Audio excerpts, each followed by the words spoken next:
Good morning, everyone. This is State Climatologist Gary McManus with your Mesonet Weather Report. We do have a lot of weather occurring this week, so I thought it'd be just a nice little thing to go back and look at the March weather. It was a momentous weather month, of course. We had 15 tornadoes, which is just 2 off the March record. We had the worst wildfire day in state history on March 14th with 170,000 acres burned, over 500 homes, 200 injuries, and unfortunately 4 fatalities. We also had drought starting to sprout a little bit. Let's take a look at that latest drought monitor report and see where we are there. Well, not a lot of changes from last week. We did see some rainfall, so we just had a little bit of change down there in south central Oklahoma, going from abnormally dry to really no sort of color on the map in a small area.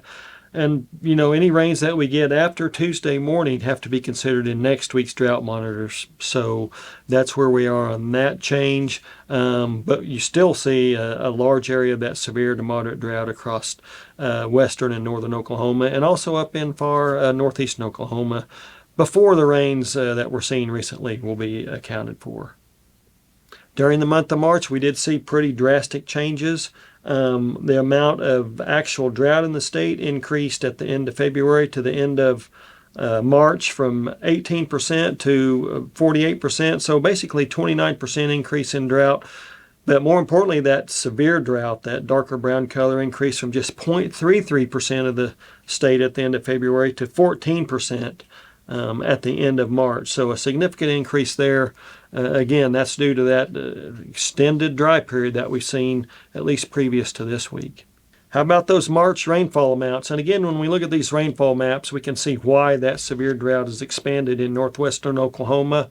You know, much of the state extremely dry. We did have some heavier rainfall amounts down in south central Oklahoma, southeast Oklahoma, a little bit up in northeast Oklahoma, but by and large less than 3 inches in much of the state, less than 2 inches as we get to the northwest.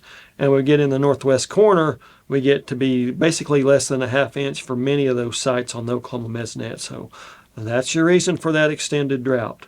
Let's take a look forward. So we do have the April outlooks from the Climate Prediction Center. They're pretty good actually compared to what we've seen recently. We do see increased odds of above normal temperatures across basically the southwestern half or so of the state, a little bit more than that, especially across far southwestern Oklahoma.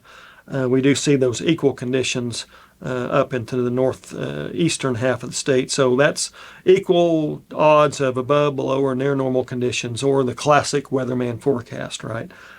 Just equal odds of each. Now, the good news here on the April precipitation outlook is we do see increased odds of above normal precipitation, at least across the southeastern half of the state, greatly increased down across far southeastern Oklahoma. And I guess the best news is we don't see any area of the state expected to be below normal. At least those odds aren't tilted that way, with the equal chances over the rest of the state. Now we combine those with where we are now with drought and also our precipitation and temperature outlooks to get the April drought outlook. We do see that drought persisting across the western to north central parts of the state, but at least on the eastern edge of that, and then over into east central Oklahoma, northeast Oklahoma, we do see that drought expected to improve and even in some cases be removed. So that would certainly be good news for the state of Oklahoma. If this drought outlook does occur, I think we might see a little bit better picture than what this is depicting, but only time will tell, of course.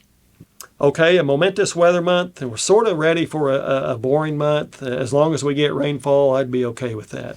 That's it for this time. We'll see you next time on the Mesonet Weather Report.